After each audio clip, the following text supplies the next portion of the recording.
Good morning and welcome to Helston Baptist Church Online. We're very glad that you're here with us this morning, and we hope that you're going to enjoy yourself as you watch our talk in a minute. This is the sermon part of the service that you'll be seeing. We do a lot more than the sermon. There's all sorts of other stuff goes on at church, and if you're local and you're watching us online and you're thinking, I'd like to see the other stuff, well, why not come along? The details are on Facebook and on the website.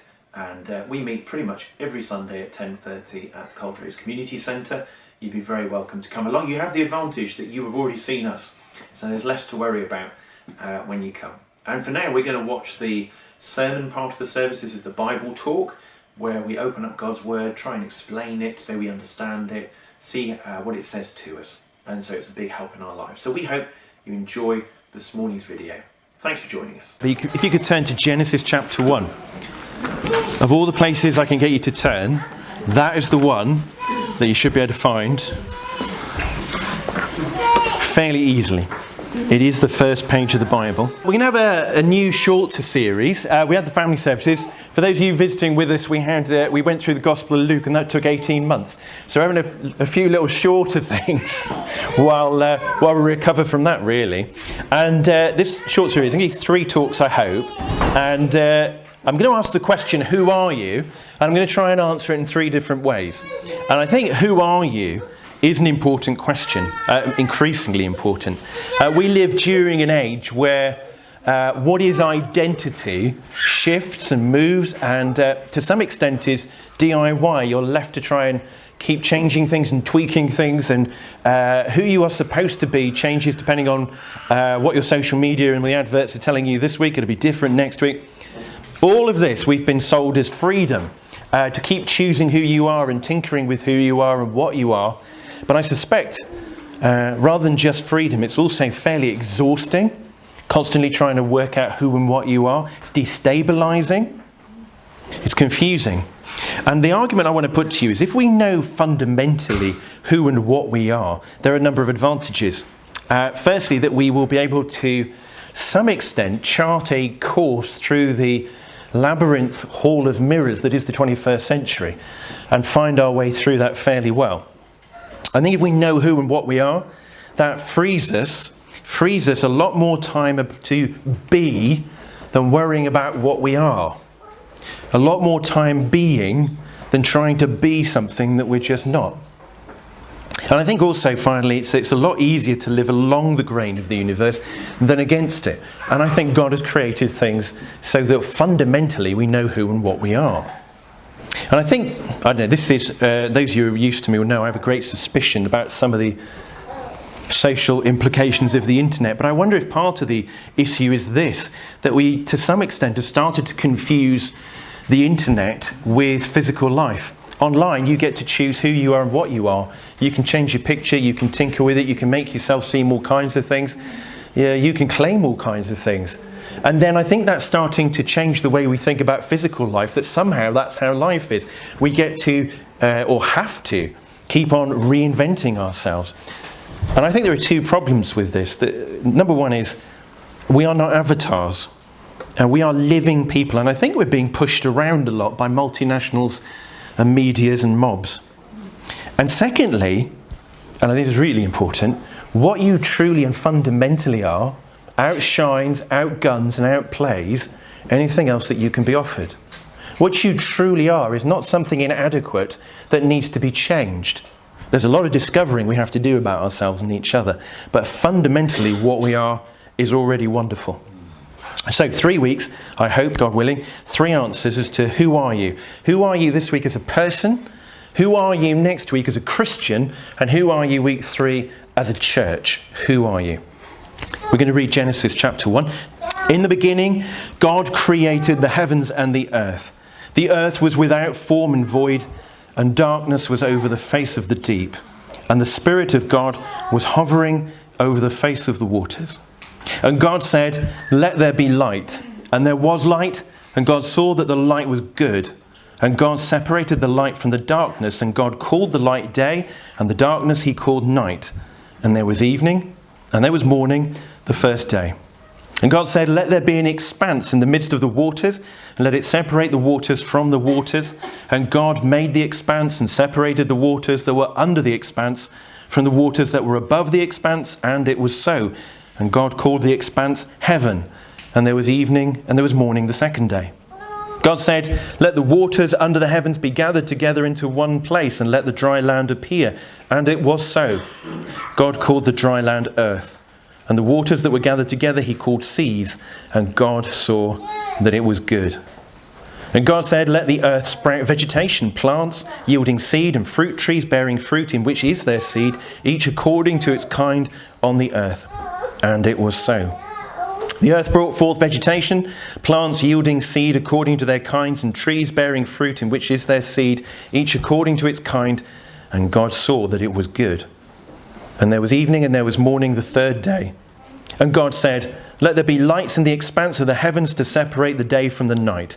And let them be for signs and for seasons and for days and years. And let them be lights in the expanse of the heavens to give light upon the earth. And it was so. And God made the two great lights, the greater light to rule the day, the lesser light to rule the night. And he made the stars also, and God set them in the expanse of the heavens to give light on the earth, to rule over the day and over the night, and to separate the light from the darkness. And God saw that it was good. And there was evening, there was morning the fourth day.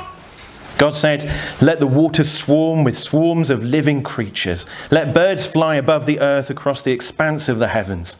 So God created the great sea creatures and every living creature that moves, with which the waters swarm according to their kinds, and every winged bird according to its kind. And God saw that it was good. And God blessed them, saying, be fruitful and multiply and fill the waters in the seas, and let birds multiply on the earth. And there was evening and there was morning the fifth day. God said, let the earth bring forth living creatures according to their kinds, livestock and creeping things and beasts of the earth according to their kinds. And it was so. And God made the beasts of the earth according to their kinds, and the livestock according to their kinds, and everything that creeps on the ground according to its kind. And God saw that it was good. Then God said, let us make man in our image, after our likeness, and let them have dominion over the fish of the sea, and over the birds of the heavens, and over the livestock, and over all the earth, and over every creeping thing that creeps on the earth. So God created man in his own image. In the image of God he created him. Male and female he created them, and God blessed them. And God said to them, be fruitful and multiply and fill the earth and subdue it, and have dominion over the fish of the sea, and over the birds of the heavens, and over every living thing that moves on the earth. And God said, behold, I have given you every plant yielding seed that is on the face of all the earth, and every tree with seed in its fruit. You shall have them for food. And to every beast of the earth, and to every bird of the heavens, and to everything that creeps on the earth, everything that has the breath of life, I have given every green plant for food. And it was so. And God saw everything that he had made, and behold, it was very good. And there was evening, and there was morning, the sixth day.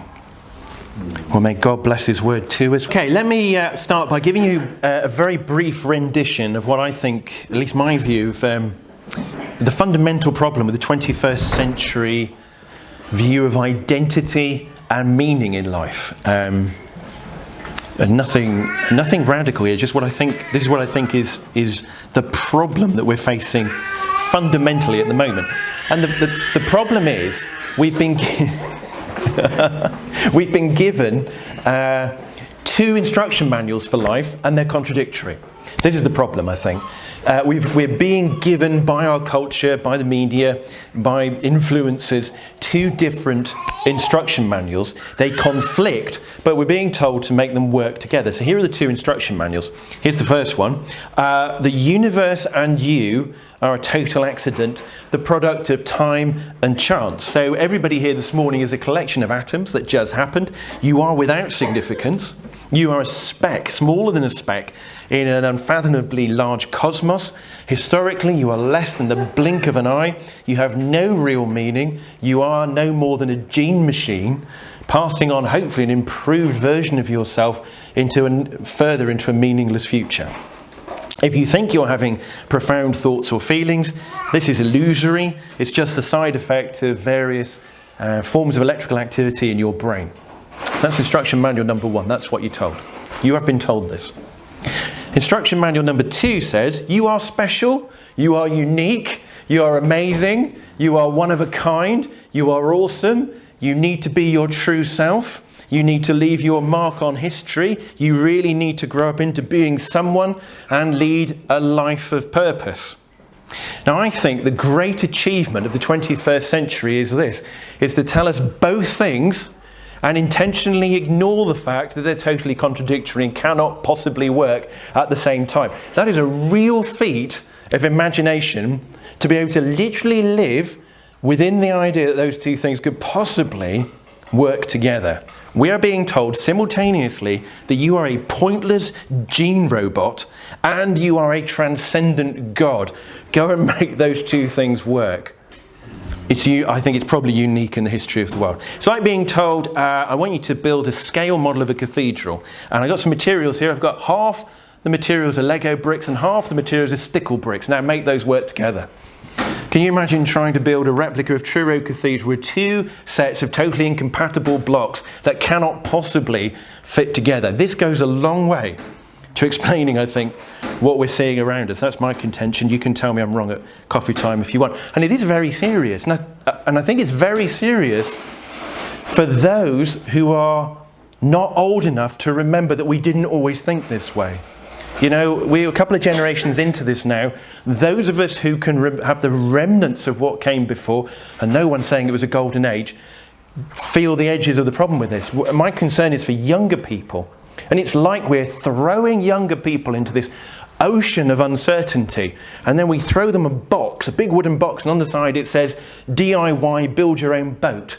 And when they get the box open as they're struggling in the waves, all there is inside is a big hammer. And they're desperately trying to thrash about nailing water together to build something that will float, and sinking all the time. I think that is the kind of pressure that is being put on people now, and particularly if you're under 40, particularly if you're under 20, that you may not remember a time when this wasn't the case, where you're being told contradictory things. You're pointless, but you have to be amazing. There is no meaning, but you need to lead a meaningful... These two things can't go together. The irony is that many, many philosophers now in this part of the 21st century are aware of the problem, but it never gets to the media. It rarely gets into the popular culture. You don't get many memes about it. It is well known that we cannot live without meaning, without purpose, without hope. And even some of the folk who 30 years ago were saying, we hate religion, we hope it dies, now saying, very quietly, I'm not making this up, they're saying, well, maybe religion served a purpose after all, as it's all starting to look a bit worrying. But here's the problem we've got. They know that we can't live without meaning and purpose and hope and intent. But logically, we've got a problem. The fundamental beliefs of our generation, of the 21st century, say we don't mean anything. If you are no more than accidental chemical scum, and you have been called this, not personally, but all of us have been called accidental chemical scum, then any meaning that you attribute to your life is fictional.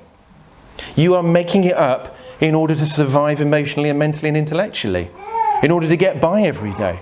But it's not real. I'm really sorry, but you cannot weld these two things together. There is no transcendent meaning in a completely accidental universe. You can have one, but you can't have both.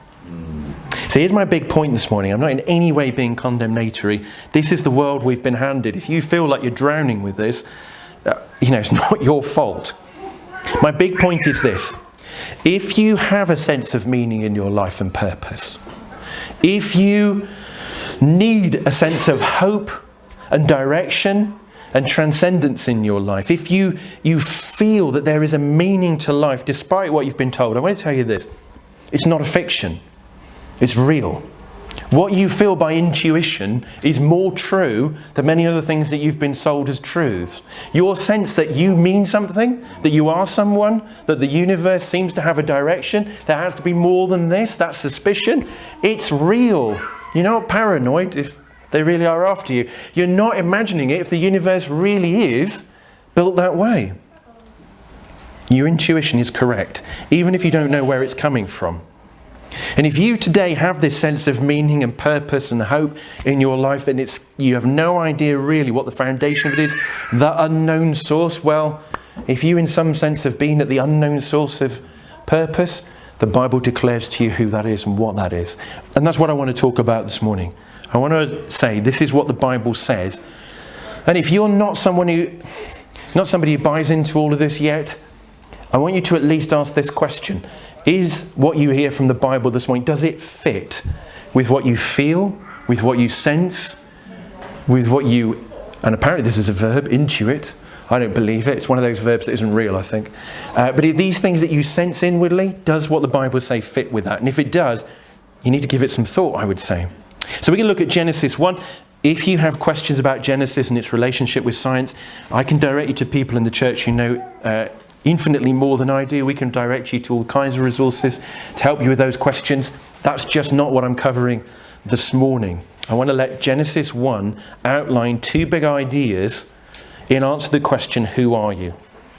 The world is telling you an accident, you're random, there is no purpose to you. That's the blunt truth. What does Genesis chapter 1 tell you? Two big ideas. Number one, you were created intentionally. You are not an accident. You are not the product of random time, chance. You were made on purpose. What we read in Genesis 1 is that God made everything at the start intentionally, purposefully, with meaning, and then declares everything as good. Everything in the universe created by God. Then when he gets to verse 26 and he starts talking about people, did you detect in the pattern of what's here in Genesis? We get this repeated pattern of creation. When he gets to humans, it becomes all more intense. There's more details, and what he's saying becomes more intense here in verse 26. I want to just bring out this one very simple and obvious point. As you read through verse 26, we find that humanity is created intentionally and with purpose. Let us make man in our own image, after our likeness, and let them have dominion. Can that be really true? Could that be true this morning? I want to say this to you if you're somebody who's asking questions about these things. Could that possibly be true? You've been told as a subtext of your life that everything is an accident, that it has no meaning. Could it be true that there is an alternative explanation? I want to suggest a test for you. It's a very obvious test. If you are the product of chance and time and a random collection of atoms, if you have no real meaning, if life has no real meaning and purpose, this is the question. Do you live like that's true? Or do you live like you were created with intention and purpose and meaning? And I'm pretty sure I know what the answer is. I don't meet many people that look like they're living like random accidents. Occasionally, but not often. 99.9% of people are living as though the explanation we've been given is not true. And they're living as though they are purposeful people with meaning and hope and a destiny. Now, if you are living like that, all I want to say to you is, that should tell you something. If you are unable to live consistently with the explanation of life that you have been given, don't let that go. Think through what the implications might be. I would say that it is not consistent. It's not possible to consistently live with this philosophy and survive for very long. And that should tell us something. But I tell you what, it is consistent with. That sense of purpose and intent is consistent with Genesis chapter 1. Humans were created intentionally. You are unique. You are endorsed as different. You are empowered and commissioned for a meaningful work in this world. That's what the Bible says. Which rings true with your life? Random accident with no meaning, created intentionally for a purpose in this world. Now, sometimes, just to a footnote here really, sometimes what's written here in Genesis 1 is blamed for an exploitation of the planet. If Genesis 1 and the Judeo-Christian worldview has led to the environmental devastation that we see around us, it's been a very popular idea since an influential paper was written in the 1960s. There's loads I could say about that. Let me just give you a 30-second, maybe a minute or more, reason why I don't think that's really explains it. There's no doubt that Genesis chapter 1 has been used for destruction and for exploitation and money making at the expense of the natural world and peoples across the world.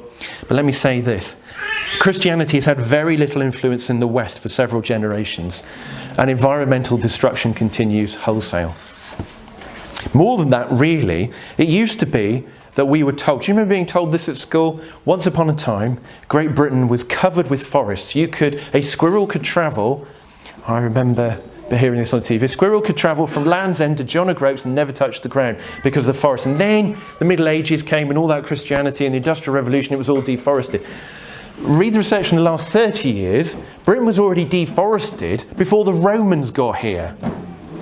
It had already gone before Christianity ever reached our shores, and the Romans just continued that with their industrial flattening of things to make nice roads and buildings. In other words, before Christianity came, vast destruction took place on a smaller scale. After Christendom, humans still exploit nature. I would suggest that the problem here is humanity and not Christianity. And if further endorsement of that, I would say, well, look at officially atheistic regimes and their environmental records, such as Russia or China, and see if they've been getting it right. Secondly, actually Genesis isn't even telling us to do this. It has definitely been misinterpreted. It has been used as an excuse during our imperial success in the 16th, 17th, 18th centuries, 19th centuries. But what we're told to do in Genesis as humans is not crush nature. We're told that we were put here to tend nature, to have dominion over it for good, not for bad. In other words, when God says, humans, I've made you in my image to have dominion over nature, what he's saying is, I want you to continue the creative work that I began, not knock 7 bells out of the planet till there's nothing left. You know, if you tell your children repeatedly when they're young, you're special, you're unique, you're loved, the aim is not that when they grow up they burn your house down. The aim is that when they grow up they've taken on something of your ethos and contribute to the flourishing of your family and their families. When God said, I've made you special and unique to work in the world, it wasn't that we set light to the planet, it was we continued the creative work that God had given to us. That may not have happened very well, but it is what was designed. By the way, in a more positive sense, why are you creative? I don't know anybody that's not creative. Why do you have to create? Some of you here, you know, that's a big thing. You spend a lot of time dreaming about yarn and going on crafting websites and all that kind of stuff. There are fellas in the church that can't keep still. They're building something or hammering stuff and things. You know, there are artists in the church, professional artists in the church. Why are you, you know, who here, there are people here who bake and cook creatively and don't just buy cheap rice pudding instead of cooking something for lunch. There are people here who make all the time. Why do you do that? What is wrong with you? What is right with you is that God made you to continue the work that he started. He makes everything and he says, and now go and do in a small way what I have done. Create, refine, tend, bless. So what do we say from this first point? What we see here is this, all to say, yeah, you are a complex person. You spend most of your life working out yourself as well as other people. There's lots in you to develop and to shape, but in a baseline, fundamental sense, you already know who you are and what you are. You were created intentionally by God. And the second thing that Genesis tells us in verse 26 is, you were created intentionally in the image of God. Now, I cannot even begin to estimate with existing technology how much has been written and said trying to work out the full extent of what the phrase image of God actually means. And we're going to ignore virtually every single word of that stuff. I'm going to keep it simple for this morning. Let me give you a quick summary of one way of looking at what it means to be made in the image and likeness of God. What is an image? An image is something that represents something else. So in the Bible, in the Old Testament particularly, we are told steer clear of idols. And sometimes those idols are called images.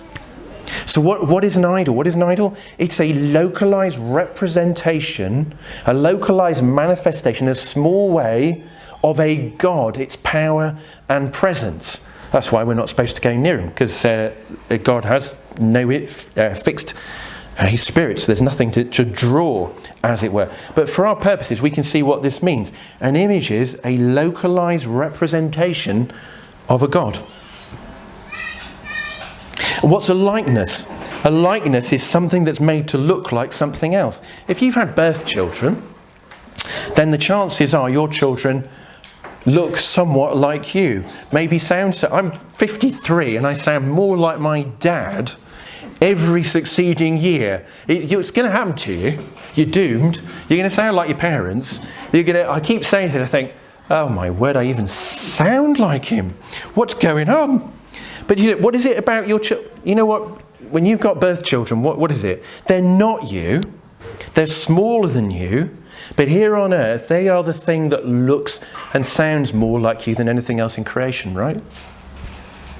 So what have we got here? God creates humanity in his image. In all of creation, you look more like him than anything else. The heavens declare the glory of God. We're basically singing that this morning, Psalm 8. Yet nature reflects something of God. But if you want to know in creation, in a finite sense, something that looks more like God than anything else, it's you. Now, you are not gods. You are not going to be a god. But you do look more like him. You are more like him in all that you are, a reflection of him, an echo of him, more than anything else. And you are in his image. You're his likeness and his image. You are the localized representation of God. What did God say to Adam and Eve? I've created the world. Now go and continue under my authority, given to you, delegated to you. Go and care for the world. You were made in the image and likeness of God. You are no chemical accident. You are not ever nothing. You have been made as the biggest something in creation. And you are a people of purpose. Yeah, the world's all gone wrong. We'll think about that a little bit in a minute. But you were put here to tend God's world. Do you know what? And that's what you do. That's what you do when you do something good. You are continuing this commission, which is your baseline existence in this world. Image, likeness, the purpose that God has given to you.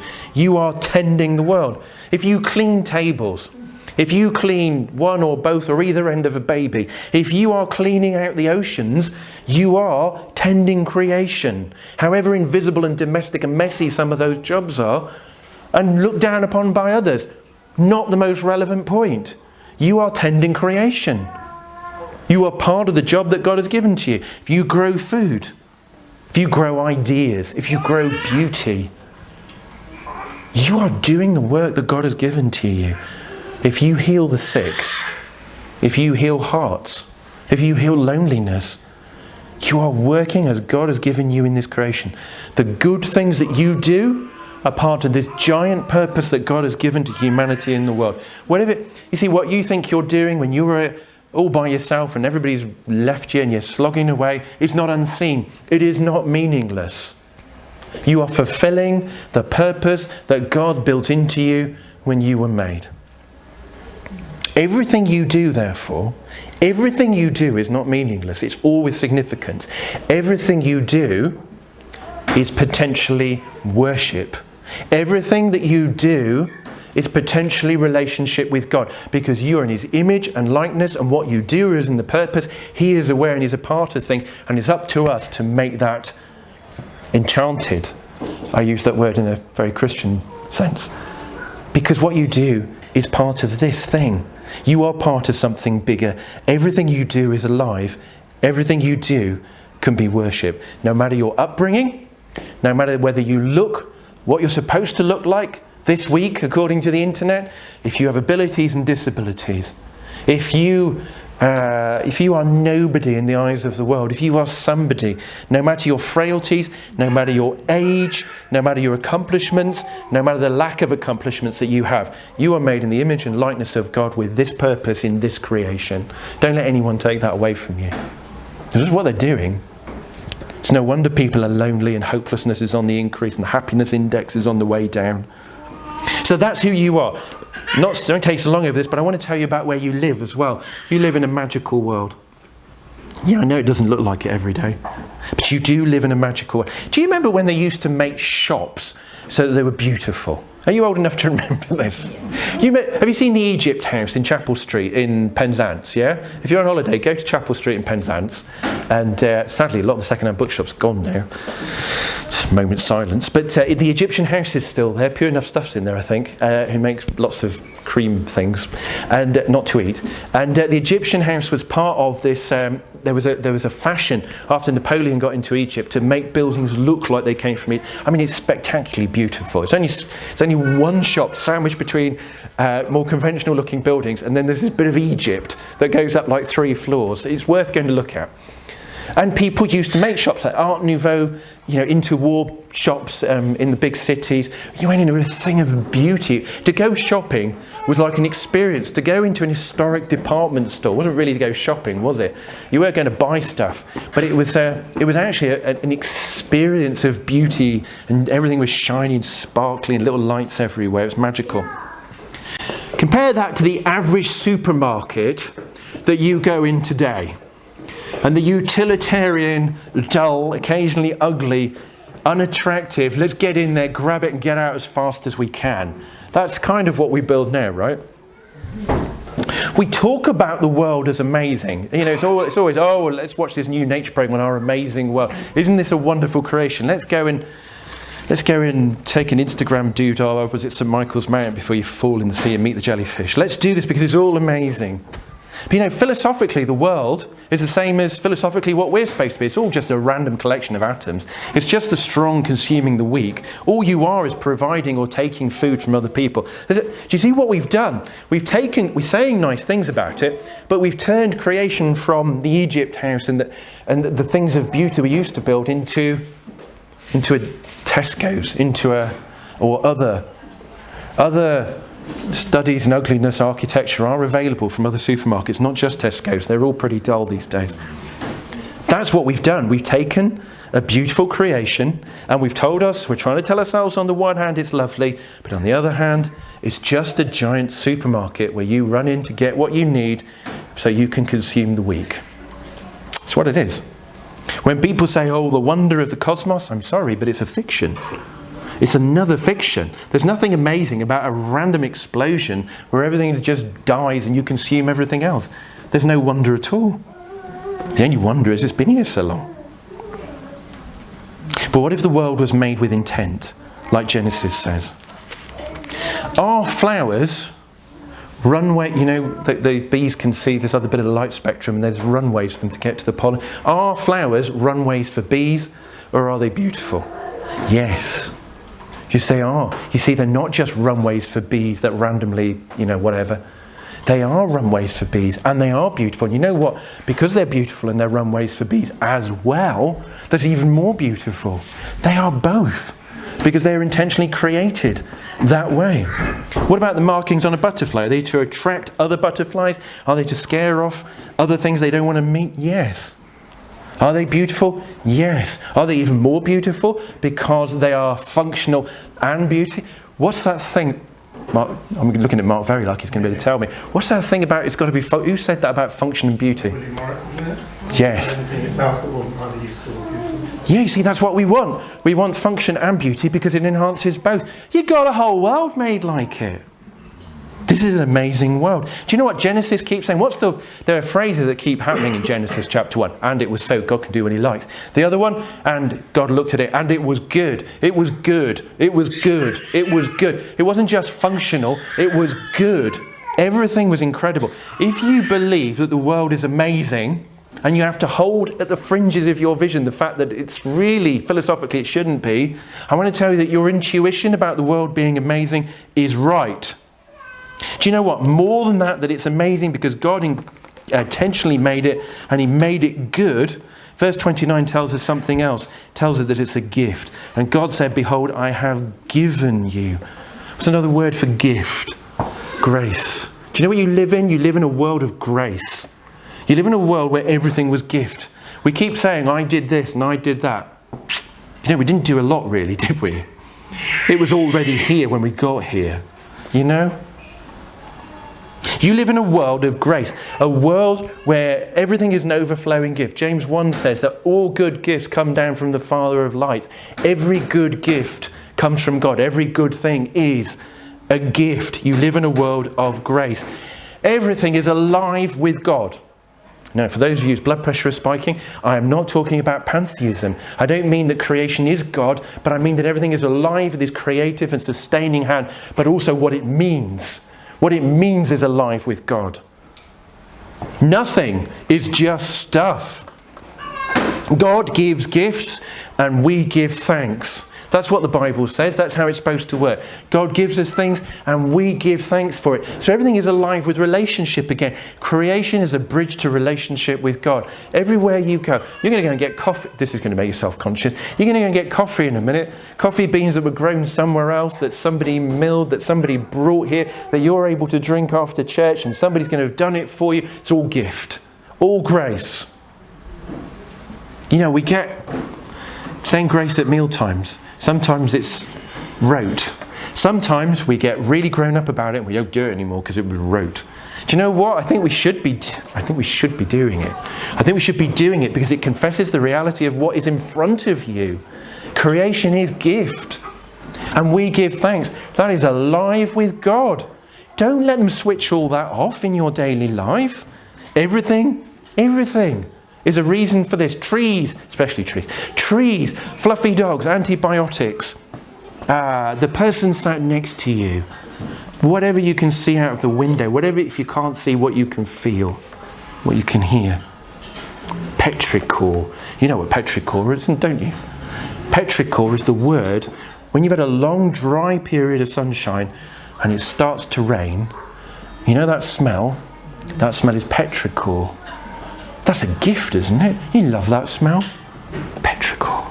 Even sounds good, doesn't it? Everything is enchanted with God.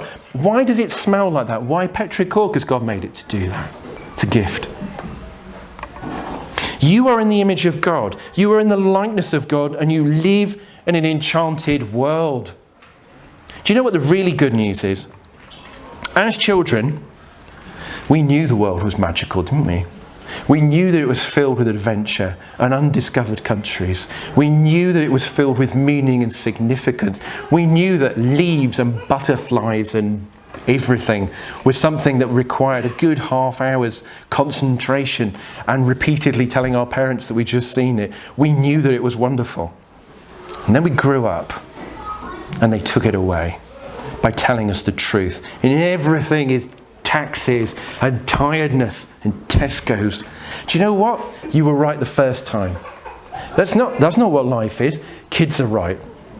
It is an enchanted world, and don't take it away from them. And let's remember, do you know what? One last thing. If that wasn't enough, if that wasn't amazing enough already, let me tell you how amazing it is. The incarnation, the infinite eternal God, tells you how amazing it is by becoming a human and living in this world. Christmas affirms the wonder of you and the wonder of creation. When God wanted to reveal himself finally and ultimately, it wasn't by writing fire in the sky. He moved into creation. He took humanity to himself. He chose to be someone like you, and he visited your house. All right, now let me finish here with this. Not quite yet, but this is my last bit. In this painful world, does that sound too much? Does it sound too much like a fairy tale? I want to suggest to you, it does sound like a fairy tale, but it sounds like a fairy tale because fairy tales reflect this. We're all Cinderella. Bear with me and don't get upset. We were all created wonderful, but due to mistakes and frailty and sins, we're all living in the scullery in rags. But we all have a sense that we shouldn't be there, that life is more than the brokenness and the pain and the suffering and the difficulties, that this isn't how the world should be. And somehow we can still see the real Cinderella through the dirt and the grime and the rags even to this day. That's us, that's this world. Amazing but damaged. We might say, well, if it's a fairy tale, where's the magical transformation? Where's the prince? Well, you know what? This is the Christian story. Here's the thing about the Christian story. You are not going to be magically transformed so you can get into the palace so the prince can notice you.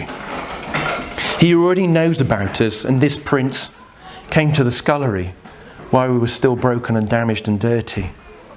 And he rescues us while we're dirty, and he remakes us.